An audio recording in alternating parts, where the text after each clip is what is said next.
హల్లెలూయా, హల్లెలూయా. యేసుక్రీస్తు నామంలో కూడి వచ్చిన మీ అందరికీ నా హృదయపూర్వక వందనాలు చెల్లిస్తూ ఉన్నాను. మిమ్మల్ని అందరినీ చూస్తుంటే నా సంతోషంలో పాలు పొందుకోవడానికి వచ్చారు కదా, మిమ్మల్ని అందరినీ చూస్తుంటే నాకు చాలా సంతోషంగా ఉంది. ముందుగా నాకు ఇంకొక సంవత్సరాన్ని ఇచ్చిన దేవాది దేవునికి నా హృదయపూర్వక వందనాలు. నా జీవితంలో కొన్ని సంవత్సరాలుగా ఒక 3-4 ఇయర్స్గా ఇలా చేసుకోవడం, ఇట్లా అందరిని పిలవటం, ఇలాగా బర్త్డే సెలబ్రేట్ చేసుకోవటం నాకు ఇష్టం లేదు. అంటే చేసుకోవడం సడన్గా ఆపేశాను.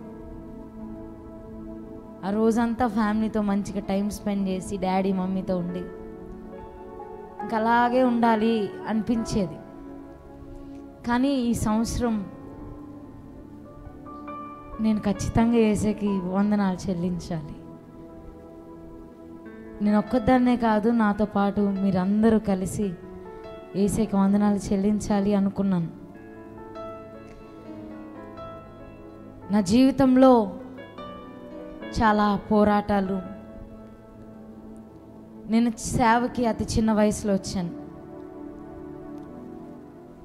నాకు 7 సంవత్సరాలు ఉన్నప్పుడు నేను పరిశుద్ధాత్మను పొందుకున్నాను. పరిశుద్ధాత్మను పొందుకున్న తర్వాత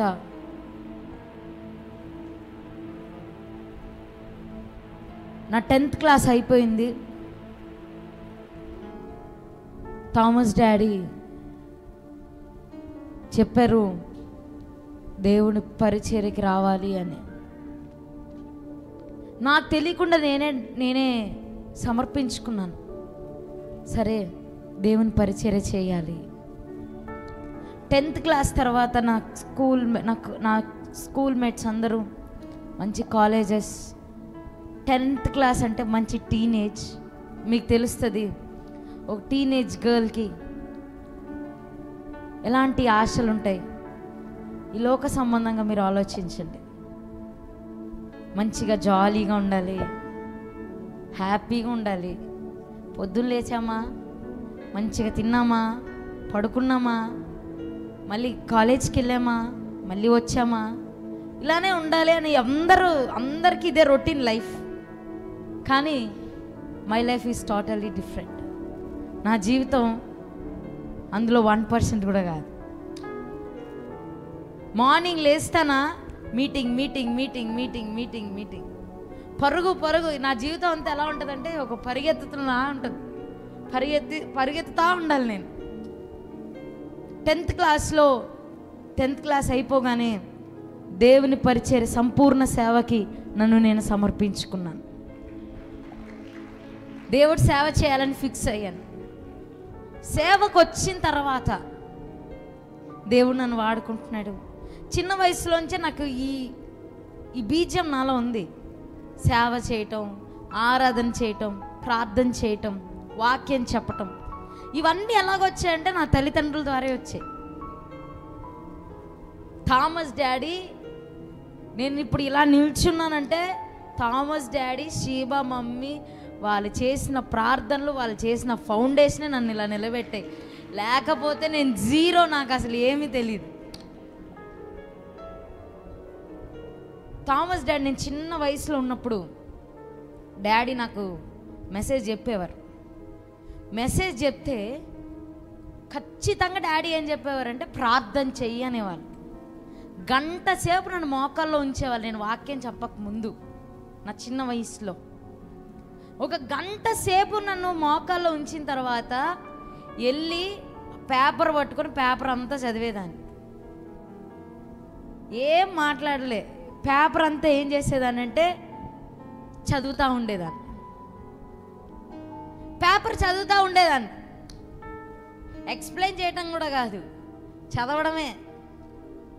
నేను అలా చదివినా కూడా అక్కడ అద్భుత కార్యాలు నా కళ్ళు చూసేవి. అలా చదివినా కూడా దేవుడు నన్ను వాడుకోవడం నేను చూసేదాన్ని, నేను అనుభవించేదాన్ని. ఎందుకు చెప్పండి? డాడీ మమ్మీ నన్ను మోకాల్లో వేసి నిలబెట్టి మోకాలు ప్రార్థన చేయించేవాళ్ళు. 10th క్లాస్ అయిపోయింది, దేవుని సేవకు వచ్చాను. సేవ అంటే అందరు పువ్వులు వేస్తారు, అందరు హెచ్చిస్తారు, అందరు ఎక్కి ఎక్కి నిన్ను సింహాసనం మీద కూర్చోబెడతారు అనుకోవడం తప్పు, భ్రమ అది. ఏ చెయ్య నీకు పువ్వులు వేసిందో అదే చెయ్య ఏం చేస్తుందంటే నీకు రాళ్ళు వేయడం స్టార్ట్ చేస్తుంది. మనుషులు అంతే, ఈరోజు పువ్వులు వేసిన వాళ్ళు రేపొద్దున ఖచ్చితంగా రాళ్ళు వేస్తారు. పువ్వులు వేసినప్పుడు ఉప్పొంగిన నీవు రాళ్ళు వేసినప్పుడు కృంగిపోతే దానంత భయంకరమైన స్థితి ఏది ఉండదు. పువ్వులు వేసినప్పుడు పడితేనే, పువ్వులు వేసినప్పుడు పడి రాళ్ళు వేసినప్పుడు కూడా ఏం చేయాలంటే దాన్ని తీసుకునేటట్టు మన అంతరంగం ప్రిపేర్ అయిపోవాలి. 10th క్లాస్ విడిచి సేవకు వచ్చిన తర్వాత ఎన్నో పోరాటాలు, ఎన్నో కష్టాలు, చాలా పోరాటాలు, సాతాన్ దాడి, మనుషుల దాడి, భయంకరమైన పోరాటం. ఎంత పోరాటం అంటే సాతాన్ నన్ను ప్రతి సంవత్సరం ఒక నెల, ఒక 2 నెలలు అలా మంచం మీద కూర్చోబెట్టేస్తాడు. చాలా చాలా హెల్త్ ఇష్యూస్ ఉన్నాయి, చాలా హెల్త్ ఇష్యూస్ వచ్చాయి నాకు. కానీ అన్నిటి నుండి యేసే నన్ను విడిపించి రక్షించి నాకు మంచి ఆరోగ్యాన్ని ఇచ్చాడు. హల్లెలూయా, హల్లెలూయా. చాలా నాకు బస్ యాక్సిడెంట్ జరిగినప్పుడైతే మీరు నమ్మండి, నాకు కారులో ఇరుగ్గా కూర్చుంటేనే నాకు ఊపిరి అందదు. నేను చాలా సోఫిస్టికేషన్గా ఫీల్ అవుతాను, అక్కడంతా ఒక రకంగా ఫీల్ అవుతాను. నాకు ఫ్రీగా ఉండాలి, నేను ఫ్రీగా కూర్చోవాలి. ఇరుగ్గా కూర్చుంటేనే నాకు ఒకలాగా నొక్కేసినట్టు, ఊపిరి అందలేనట్టు అనిపిస్తుంది.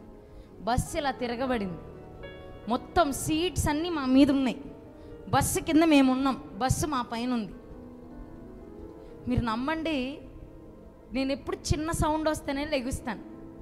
కానీ ఆ బస్సు యాక్సిడెంట్లో అసలు నాకు తెలియట్లేదు, ఒక గాఢ నిద్ర అంటారు చూసారా, అలాంటి గాఢ నిద్రను దేవుడు కలుగజేశాడు. నేను ఎలాగ బయటకు వచ్చానో కూడా ఈ రోజుకి ఆలోచిస్తే కూడా నాకు గుర్తురాదు. ఒక రకమైన గాఢ నిద్ర, అసలు ఎలా బయటకు వచ్చానో ఇప్పుడు కూడా తెలియట్లే నాకు, ఇప్పుడు కూడా. థామస్ డాడీ యేసయ్యా అని అరిచారు, ఒక్క మాట వినబడింది నాకు. డాడీ అన్నాను నేను రెండో మాట. మూడో మాట మాట్లాడే లోపల డాడీ ఏం చేశారంటే బయటికి తీసుకొచ్చారు, నన్ను. మూడో మాట మాట్లాడే లోపల నాకు అసలు ఏం తెలియట్లే.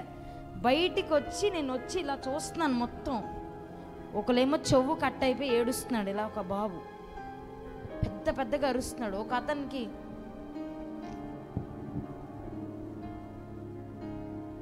ఒక అతనేమో చెవు కట్ అయిపోయి ఏడుస్తున్నాడు, ఒక అతనేమో చచ్చిపోతున్నాను నేను, నాకు ఊపిరి అందట్లేదు అని ఏడుస్తున్నాడు. ఒక అతను ఏమో కాళ్ళు చేతులు ఇరిగిపోయి ఏడుస్తున్నారు. కానీ మీరు నమ్మండి, నా ఒంటి మీద ఒక చిన్న గీత కూడా పడకుండా దేవుడు నన్ను బయటికి తీసుకొచ్చాడు. ఒక చిన్న గీత అయినా పడాలా, అంతగానో బస్సు తిరిగి మీద పడిపోతే చిన్న గీత కూడా పడలే నాకు, చిన్న గీత బయటికి తీసుకొచ్చాడు. ఆ తర్వాత సెప్టెంబర్లో ఒక యాక్సిడెంట్ జరిగింది. నేను ఇట్లా డోర్కి ఇలా ఆనుకొని పడుకున్నా. అప్పుడే నాకు లోపల ఒక ఇన్స్పిరేషన్, ఏమని ఇన్స్పిరేషన్ వస్తుందో తెలుసా? టీమ్కి కాల్ చేసి నీ ప్రయాణం కోసం ప్రార్థన చేయమను అని ఒక ఇన్స్పిరేషన్ నాలో. నేను గ్రేసీ సిస్టర్ అని ఇక్కడ ఒక సిస్టర్ ఉండేవాళ్ళు, ఆమెకి కాల్ చేసి చెప్పాను, మేము స్టార్ట్ అయ్యాం, మా కొరకు ప్రార్థన చేయండి. అదే నేను లాస్ట్గా మాట్లాడిన మాట. మాట్లాడి నేను థామస్ డాడీతో, నాకు తెలియకుండానే వితౌట్ మై నాలెడ్జ్ నేను థామస్ డాడీతో ఏం చెప్పానంటే, మీరుండగా నాకేమవుతుంది డాడీ అన్నాను, అంతే అని నేను ఇలా డోర్కి ఇలా ఆనుకున్నాను. మీరు నమ్మండి, వెనకాల నుంచి ఒక లారీ వచ్చి డోర్ను గుద్దితే నా చెవు వినిపించట్లేదు. నాకు అప్పటికి చెవుకి దెబ్బ తాకింది, చెవు అదిరిపోయి నాకు చెవు వినిపించట్లే. ఏం మాట్లాడుతున్నా నాకు అంత ఎలా ఉందంటే ఒక సౌండ్ వస్తున్నట్టు, కుయ్యమని సౌండ్ వస్తుంది, కానీ ఏమీ వినిపించట్లే, ఏమీ అసలు సింగిల్ ఒక మాట వినిపించట్లే. డాడీ నా చెవి పోయింది అని నేను ఒకటే అరుపులు అరుస్తున్నా. థామస్ డాడీ నా చెవు మీద చేతులేసి ప్రార్థన చేశారు. కొంచెం దూరం ఇక్కడ యాక్సిడెంట్ జరిగితే మనకు అక్కడ సెంటర్ ఉంది చూసారా, ఇక్కడ మనం బయటికి దేవి చౌక్ వెళ్ళే సెంటర్, ఆ సెంటర్కి వెళ్ళే లోపల నాకు చెవు వినిపించడం స్టార్ట్ అయింది. ఒక చిన్న హెల్త్ ఇష్యూ వచ్చింది నాకు. దేవుడు అనుమతిస్తే ఎప్పుడైనా దాని గురించి ఆ టెస్ట్ మనీ చెప్తాను. చిన్న హెల్త్ ఇష్యూ వచ్చింది. హెల్త్ ఇష్యూ రాగానే నేను చాలా ఏడ్చానండి. మీరు నమ్మరు, నేను ఎంత ఏడ్చానంటే వేసే సన్నిధిలో, ఎందుకేసయ్యా నేను నీ కొరకు ఇంత కష్టపడుతున్నాను కదా, ఎందుకు ఇది అని ఒకటే ఏడుపు. యేసు ప్రభు ఏం చేశాడంటే నన్ను స్వస్థపరచడం మొదలుపెట్టాడు. ఇప్పుడు దాన్ని ఛాయ కూడా లేకుండా దేవుడు నన్ను స్వస్థతను అనుగ్రహించాడు.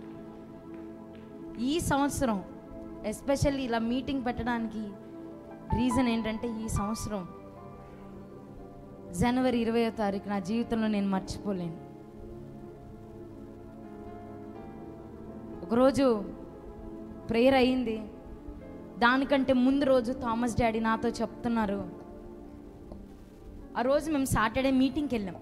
శనివారం హైదరాబాద్లో జరిగే అసాధారణ కుడికి వెళ్తే అక్కడ థామస్ డాడీ మధ్యాహ్నం మేము ఏం చేస్తామంటే హైదరాబాద్ నుంచి విజయవాడ వరకు ఒక ట్రైన్ ఎక్కుతాం, విజయవాడ నుంచి రాజమండ్రికి ఇంకొక ట్రైన్ ఎక్కుతాం. అక్కడ మీటింగ్ అయ్యేసరికి డైరెక్ట్ రాజమండ్రి రావడానికి మాకు ట్రైన్స్ ఉండవు. అక్కడ వరకు ఒక ట్రైన్, విజయవాడ నుంచి ఇంకొక ట్రైన్ ఎక్కుతాం. ఆ రోజు విజయవాడ స్టేషన్లో థామస్ డాడీ నేను వెళ్ళి లేపాను. లేపగానే థామస్ డాడీ, మేము ఇంకొక ట్రైన్ ఎక్కగానే థామస్ డాడీ నాతో చెప్తున్నారు, థామస్ డాడీకి ఒక కల వచ్చిందంట. ఆ కలలో ఒక దెయ్యం నా కాళ్ళని తినేస్తుందంట. నా కాళ్ళని తినేస్తుంటే థామస్ డాడీ, ఏంట్రా నా కూతురు దగ్గరికి వెళ్తావా అని చెప్పి కాలుతో తన్నారంట దాన్ని. కలలో వస్తే థామస్ డాడీ నిజంగానే కాలుతో తన్నారు. ఇట్లా తన్నుతున్నారు థామస్ డాడీ ఇద్దట్లో. నేను వెళ్ళేసరికి థామస్ డాడీ ఇలా కాలుతో తన్నుతున్నారు. ఏం డాడీ ఇలా తన్నుతున్నారని ట్రైన్ దిగాక అడిగితే కలంతా చెప్పారు. జాగ్రత్తగా ఉండాలి మనం. ఆదివారం సర్వీస్ అయిపోయింది. సోమవారం మాకు ఫాస్టింగ్ ప్రేయర్ జరుగుతుంది. సోమవారం ఫాస్టింగ్ ప్రేయర్ అయిపోయింది. నేను కార్ ఎక్కాను. నేను ఎందుకు పైకి వెళ్ళానో తెలియదు. నేను మళ్ళీ పైకి వెళ్ళాను. కార్ ఎక్కేసి కూర్చొని ఎవరినో ఒక అమ్మాయిని పిలవడానికి వెళ్ళాను. అమ్మాయిని పిలవడానికి నా దగ్గర చాలామంది ఉన్నారు. నేను ఎవరో ఒకరికి చెప్పొచ్చు, వెళ్ళి అమ్మాయిని పిలువ అంటే ఖచ్చితంగా పిలుస్తారు. కానీ నేనేం చేశాను, నేనే నడుచుకుంటూ వెళ్ళాను. నాకు తెలియలేదు, నడుచుకుంటూ వెళ్ళిపోయాను. దిగి వస్తున్నాను, నాకు తెలియకుండానే నేను కింద పడిపోయాను. నేను పడ్డాను, నా కాలు ఇలా ఏలాడబడుతుంది. కింద పడేసరికి ఇలా ఏలాడబడుతుంది నా కాలు పోయింది. నేను నాకు తెలుస్తుంది భయంకరమైన విపరీతమైన నొప్పి. అలాంటి నొప్పి నాకు ఎప్పుడు రాలేదు. నాకు చాలాసార్లు కాళ్ళు చేతులు ఇరిగాయి, కానీ ఎప్పుడు నేను ఇంత నొప్పి నేను ఎప్పుడు భరించలేదు. భయంకరమైన నొప్పి అండి, అసలు తట్టుకోలేనంత నొప్పి. డాడీ ఏం కాదు అని నుంచోబెట్టి ఒక హాస్పిటల్కి వెళ్తే అక్కడ ఏమన్నారంటే చిన్న మైల్డ్ ఫ్రాక్చర్, ఏం కాదని చెప్పి వేసారు ఒక బ్యాండేజ్. వేసాక ఒక 2 days తర్వాత ఇంకా వాపు ఎక్కువైపోతుంది. నాకు వాపు ఎక్కువైపోతుంది, పెయిన్ తగ్గట్లేదు. ఇంజెక్షన్ చేస్తున్నారు, టాబ్లెట్స్ యూజ్ చేస్తున్నాను, వాపు ఎక్కువైపోతుంది, పెయిన్ తగ్గట్లేదు. మన చర్చ్కి వచ్చే ఒక బ్రదర్, ఒక మంచి హాస్పిటల్ ఉంది రాజమండ్రిలోనే, బెస్ట్ ఆర్థోపెడిక్ డాక్టర్ ఉన్నాడంటే అక్కడికి వెళ్ళాము. అక్కడికి వెళ్ళిన తర్వాత అక్కడికి వెళ్ళగానే ఆ డాక్టర్ నా కాళ్ళను పట్టుకుని తిప్పి పడేశాడు. తిప్పి చూసి ఏం చెప్పాడంటే ఏం చెప్పలేదు, అసలు రిపోర్ట్స్ కూడా మేము తీసుకెళ్ళలేదు. నార్మల్గా వెళ్ళాము, ఇంజెక్షన్ ఏదైనా వేస్తారని. మైల్డ్ ఫ్రాక్చరే కదా అని ఆలోచన మాలో ఉంది, కానీ ఆయన అంత సీరియస్గా చెప్తాడని మాకు తెలీదు. ఆ డాక్టర్ దగ్గరికి వెళ్తే కాళ్ళు పట్టుకొని తిప్పి పడేసి ఏమన్నాడంటే, రిపోర్ట్స్ కూడా చూడలేదు, ఈ అమ్మాయికి ఆపరేషన్ చేయాలి, ఆపరేషన్ చేయకపోతే ఎక్కడ పడితే అక్కడ తూలిపోతుంది, ఎక్కడ పడితే అక్కడ పడిపోతుంది అని చెప్పారు. దీనికంటే ముందు ఒక చిన్న సంఘటన జరిగింది.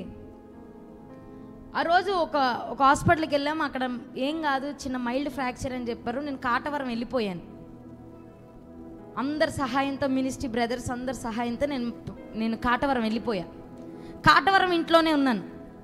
ఆ రోజు నైట్ ఆయన ఏం చేశాడంటే మెడిసిన్స్ ఇచ్చాడు నొప్పి తగ్గడానికి. నాకు కొన్ని మెడిసిన్స్ పడవు, కొన్ని ట్యాబ్లెట్స్ పడవు. యూజువల్గా నాకు మెడిసిన్సే పడవు. నేను ట్యాబ్లెట్స్ వేసుకొని నైట్ పడుకున్నాను. 2 o'clock సంథింగ్ బాడీ అంతా ర్యాషెస్ వచ్చాయి, ఫుల్ దద్దుర్లండి. ఎలా అంటే ఆఖరికి నాకు కనుబొమ్మల మీద కూడా దద్దుర్లు వచ్చాయి. బాడీలో ఎక్కడ ప్లేస్ లేదు, మొత్తం దద్దుర్లు వచ్చాయి.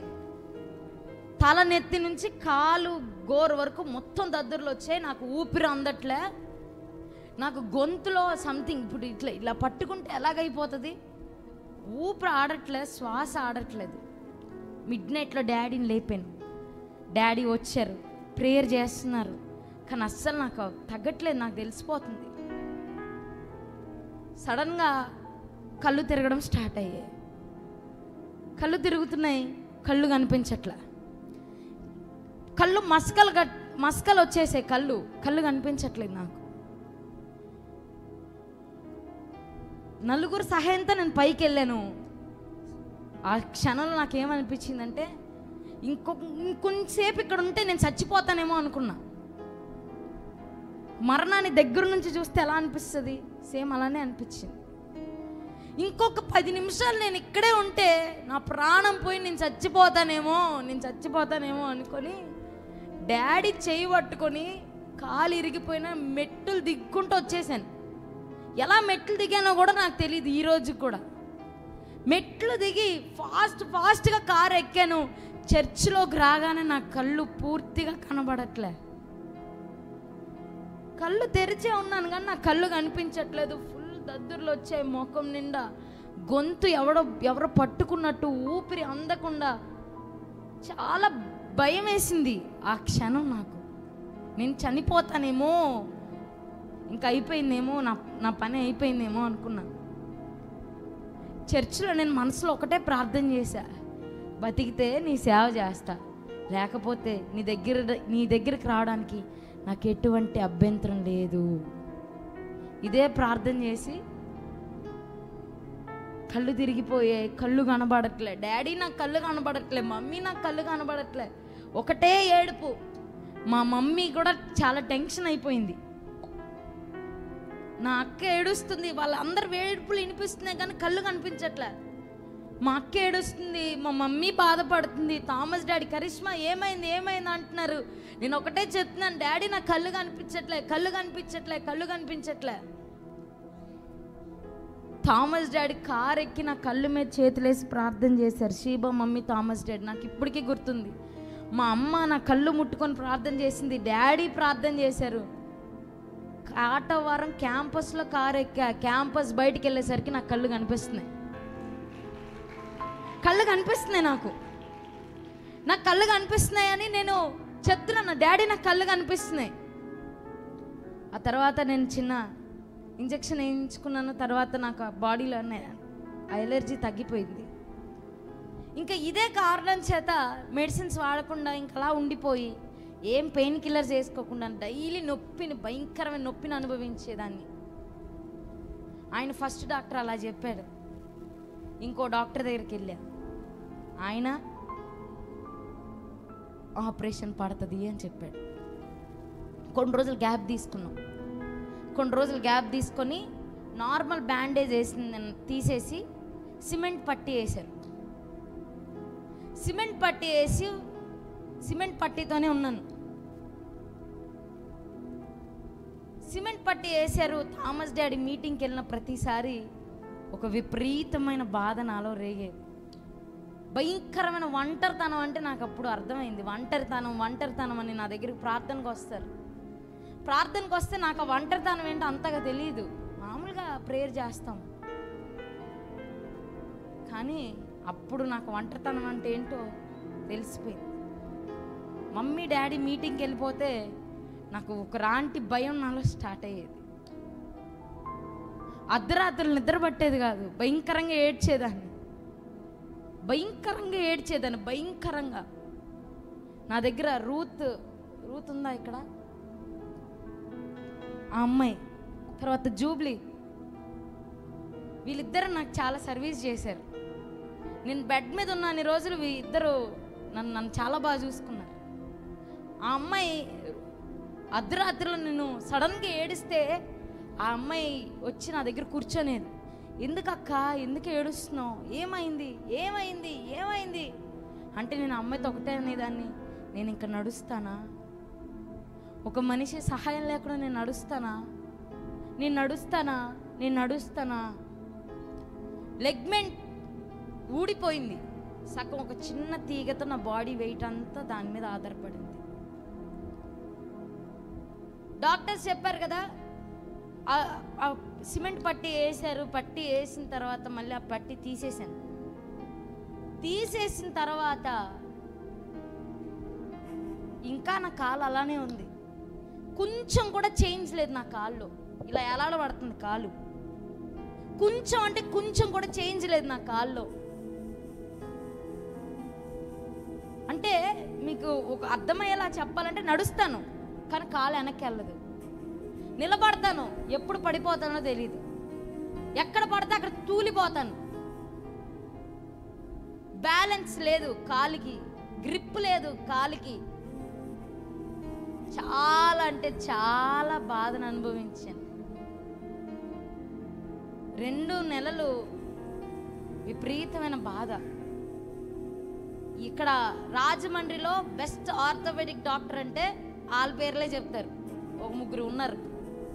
ఆ 3 దగ్గరికి నేను వెళ్ళాను. 3 నాకేం చెప్పారంటే, ఆపరేషన్ చేయకుండా ఈ అమ్మాయి నడవలేదు, ఆపరేషన్ చేయకపోతే ఈ అమ్మాయి నడవలేదు అని చెప్పారు. ఒకరోజు కూర్చొని ఆలోచిస్తా ఉన్నాను, నేను నడుస్తానా, ఆపరేషనా? చాలా ఏడ్చి నలిగిపోయాను. ఎంత నలిగిపోయానంటే ఒక విపరీతమైన, ఒక రకమైన ఒంటరితనం. నాకు ప్రార్థన కూడా వచ్చేది కదా ఆ భయానికి, ఒకలాంటి భయం. అప్పుడు నాకు అనిపించింది, నా విశ్వాసం ఏది? ఇన్ని రోజులు నేను ప్రకటించిన విశ్వాసం ఏది? నా విశ్వాస పునాదులు ఏవి?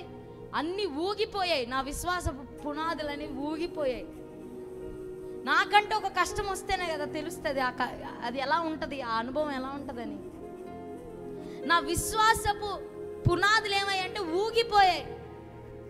స్వస్థపరిచే దేవుడు నీవు ఉండగా నాకు దిగులేంటి అని నోరు చెప్తుంది, కానీ మనసులో మాత్రం ఒకటే తిరుగుతుంది, నేను నడుస్తానా, నేను నిలబడతానా, ఇంక జీవితాంతం ఎవరో ఒక సహాయం తీసుకోవాలా అని చాలా ఆలోచనలు. థామస్ డాడీ మీటింగ్కి వెళ్ళిన ప్రతిసారి నాకు ఏడుపు వచ్చేది. ప్రతిసారి 2 నెలలు బెడ్ మీద ఉన్నాను, 2 నెలలు ఏడవని రోజు లేదు. రోజు ఏడ్చేదాన్ని, రోజు ఏడ్చి